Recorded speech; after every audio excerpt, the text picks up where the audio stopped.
The Washington Post last night published what was presented as a news article about recent developments regarding Twitter, including the revelations that we covered last night and other times from the so-called Twitter files.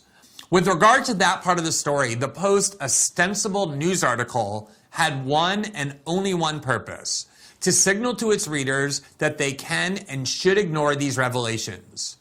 It accomplished this in two ways. First, by invoking the now standard theme among corporate media, namely that Elon Musk's refusal to politically censor Twitter as much as the prior regime did is very dangerous to all of us. The paper wrote, quote, "Twitter on Monday night abruptly dissolved its Trust and Safety Council, the latest sign that Elon Musk is unraveling years of work and institutions created to make the social network safer and more civil."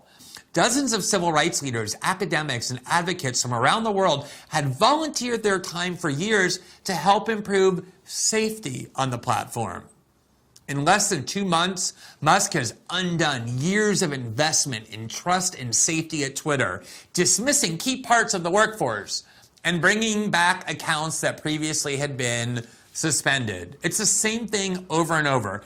Somehow, journalists have really become convinced, and more amazingly still, are not embarrassed to say that they believe that internet censorship is a moral necessity because somehow it is what keeps you safe from dangers.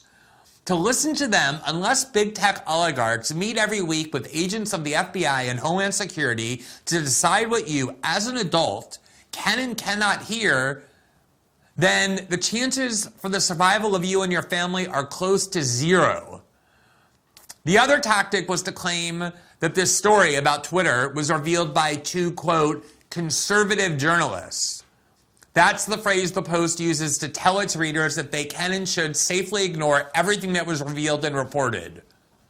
This is why most American liberals, if you ask them, would be completely incapable of telling you what the Hunter Biden documents revealed about Joe Biden's business activities in China and Ukraine, or why it was clear from the start that this archive was genuine and that CIA operatives were lying when they repeatedly branded it Russian disinformation. I don't mean liberals would disagree with that view. I mean, they couldn't even explain it to you. That's because they were trained, liberals were, to ignore all of the evidence and information because it only came from conservative outlets. Democratic news consumers are conditioned that when Wolf Blitzer or Joe Scarborough or The Atlantic or The New Yorker or The Washington Post tell them that something has come from, quote, conservative or right-wing sources, they should automatically ignore it or assume it is false. That's why it was so important for the Washington Post to claim to its readers last night that the Twitter files were reported by two, quote, conservative journalists. That's the Pavlovian signal used to instruct their well-trained pets to turn away and go do something else. There's one small problem, though, that the Post had when using this tactic. The two journalists who have principally reported the revelations of the Twitter files, Matt Taibbi and Bari Weiss, are not, by any stretch of the English language, conservative journalists. But when it comes to our nation's most venerated media outlets, falsity is no barrier to advancing their political agenda. And thus did the Washington Post, apparently with a straight face, publish the following paragraph, quote, Yoel Roth, Twitter's former head of trust and safety, and his family were forced from their home after Elon Musk's tweets misrepresented Roth's academic writing about sexual activity in children. As head of trust and safety at Twitter, Roth was involved in many of the platform's decisions about what posts to remove and what accounts to suspend. His communications with other Twitter officials have been posted in recent days as part of what Musk calls the Twitter files, a series of tweets by conservative journalists Matt Taibbi and Bari Weiss. Now let's look at all the implicit yet glaringly obvious signals to denigrate this reporting that the Post sent to their readers.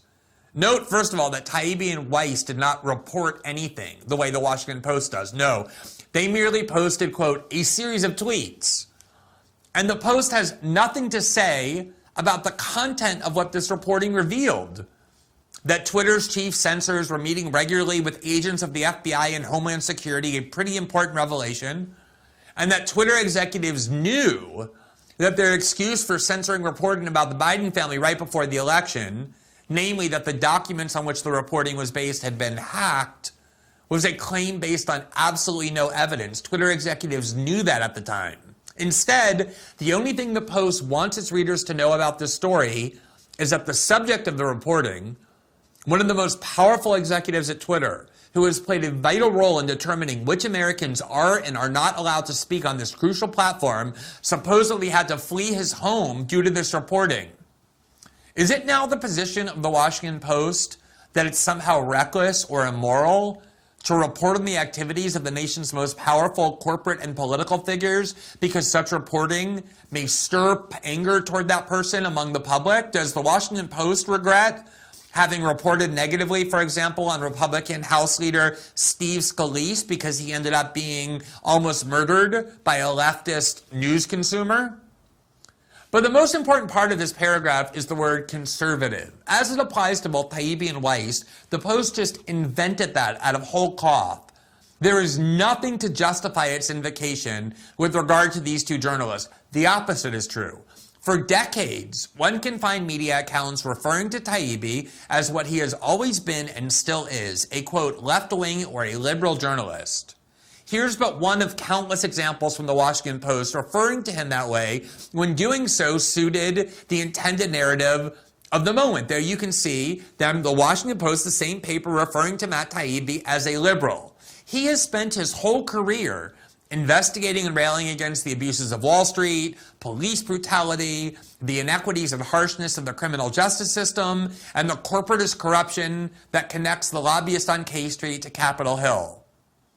The two ideologies for which Taibbi seems to harbor the greatest amount of contempt is the foreign policy neoconservatism of Dick Cheney and Bill Kristol, and the economic neoliberalism of Larry Summers, Hank Paulson, and Tim Geithner. It is hard to find a single view Taibbi has ever espoused that could credibly be described as conservative, let alone a series of views that would justify defining his work as a journalist that way.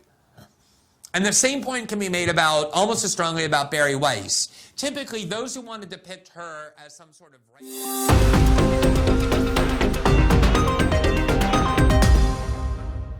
Thanks for watching this clip from System Update. Catch our full shows for free, live weekdays at 7 p.m. Eastern on Rumble, and join our locals community at greenwald.locals.com for all of my written journalism, exclusive after-show Q&As, and more.